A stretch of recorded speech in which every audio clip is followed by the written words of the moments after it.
It took me some time to crack the code on this, but I believe I've finally learned how to culture green water indoors.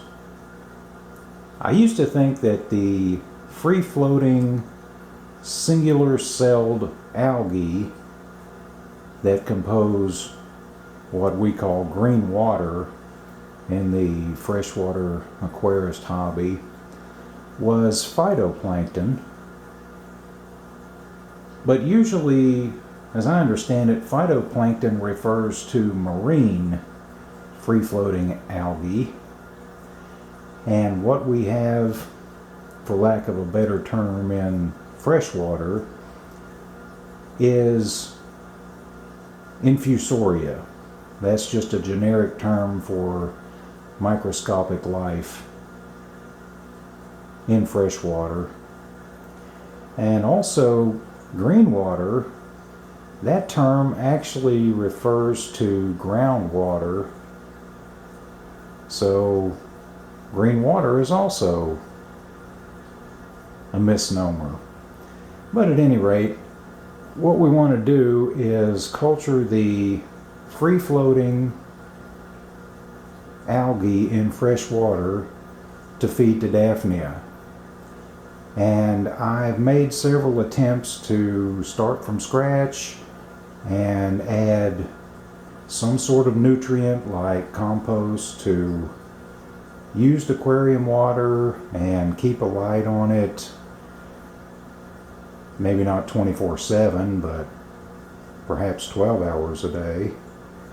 With no success, I wind up culturing cyanobacteria, I wind up culturing sedentary algae all over the glass. Nothing seems to work. So what we want to do is remove the Daphnia from the cultures where they are doing well, and then replace the water we remove with the, shall we say, green water. So let's get that started here.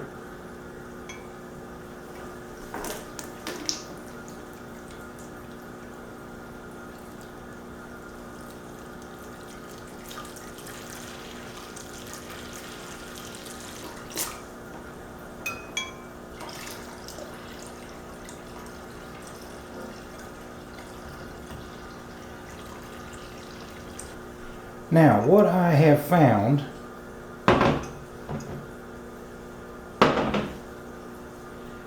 is that it is necessary to get these freshwater free-floating algae started outside. And I have tried compost, but the best thing seems to be just lawn clippings. So add some lawn clippings to a jar in the warm weather and leave it outside where the sun hits it. And if you leave enough cultures, eventually some of them will turn green, and then you have the green water that you're trying to culture. Once you have the right kind of algae, then you can seed your indoor culture. Again, with the lawn clippings, used aquarium water, seed that with your freshwater free-floating algae and keep it on a light, on a timer. 8 hours a day seems to be sufficient, maybe even less. And you should be able to keep the algae going.